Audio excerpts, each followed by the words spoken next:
Hey everyone, and welcome to a random gaming update, or as I like to call them, Ragus, because they're RGU, you know, Ragu. On Saturday, January 30th, there was a huge little chunk of news for Final Fantasy 15 fans everywhere.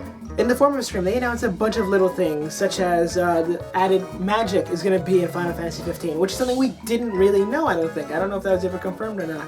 But they confirmed that there will be dynamic magic that when you, let's say you throw fire in a patch of field grass, it's going to spread, it's going to go across, it's going to go to a barn if it's made out of wood, it's going to go across the field and spread, it won't stop. Rain will take it out. Very dynamic magic, and that's not even it. They added that there's two types of magic, elemental and ring magic. Elemental, of course, being thunder, fire, ice, and wind. Whereas the second type of magic, ring magic, is something that only the royals can use in the game. And that's something you have to earn over the course of the game. You can't just get it from the beginning. It's something you have to work your way up to. Along with that, they also introduced a new area, which is the Niflheim base, which, if it doesn't scream Metal Gear Solid like everyone else is saying, then you're a little crazy. Now it sure seems like this is what Kojima was doing in his spare time during all this time. He's probably working at Square Enix a little bit, I don't know. I never would have guessed it would have been sneaking around and stealth kills in a Final Fantasy game. That's a little like out of the ordinary, and I sure as heck love Metal Gear Solid 5. And this is a cool little, callback to that style that I really missed after beating that game. And it definitely seems like, I didn't realize this, but there's a trend going on of magic versus machine. The Niflheim Empire is all robots and mechanical everything. There's, the soldiers are robots, those giant mechs that you're gonna see, they're robots. And here you are, with magic. I think that may be the theme of the game is, magic versus machine. Maybe that's how Niflheim is taking over the entire country, is with machines, and it's you, the last one, with that crystal that is very important in that game. I don't remember the name, but maybe it's with that you end up pushing them back and defeating them. I think that's probably going to be a very essential, plot point of the game. The theme is going to be magic versus machine. But I don't know, maybe someone else has already said that. I'm pretty sure someone else has said that. There's also a new HUD in the game. If you saw the actual gameplay trailer they showed, they look like they actually revamped a bit of the HUD screen, where everything was. It definitely looks like now the weapons are mapped to each of the arrow pad keys, which is pretty neat because I'm sure that'll make it a lot easier than how it was in the demo in Episode to Sky, if anyone's played it. Overall, it looks like they did a little revamp to kind of make it more modern or change it to what they thought would be easier or more pleasant to the fans, which is great. It's nice to see some change and not just dedication to that same thing, being stubborn in their ways. It's nice that they're changing to appease the fans or make it easier for us or more enjoyable.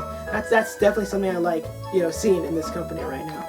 And along with that is also the possibility, the mention that there may be another playable demo coming out for this game.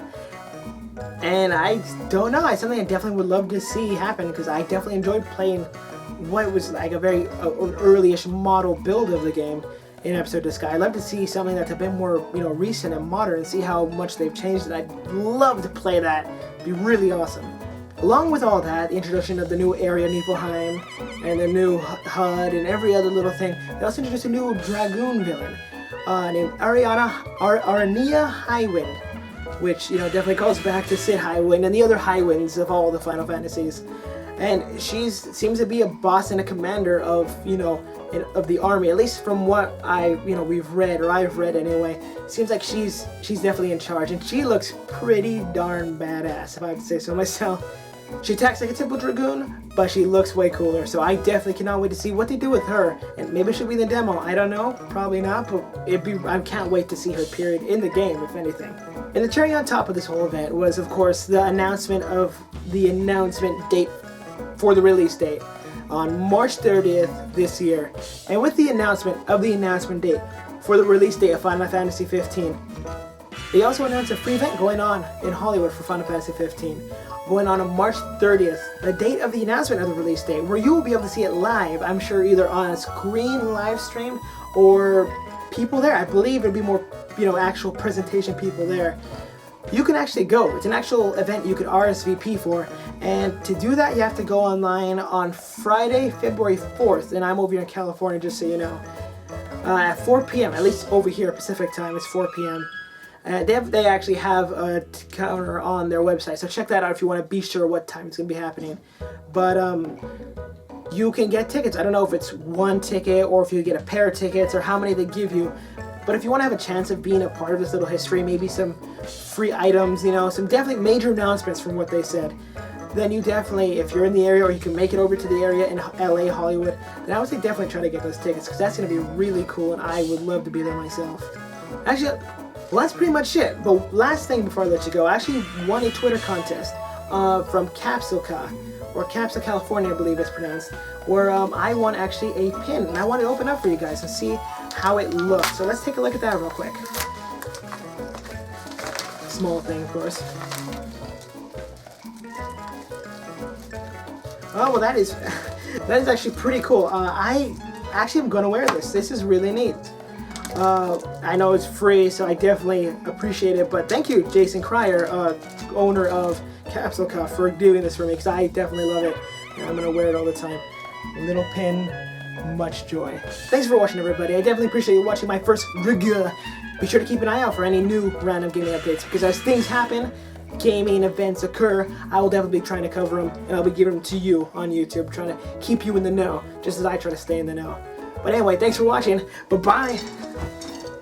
I almost twisted my ankle.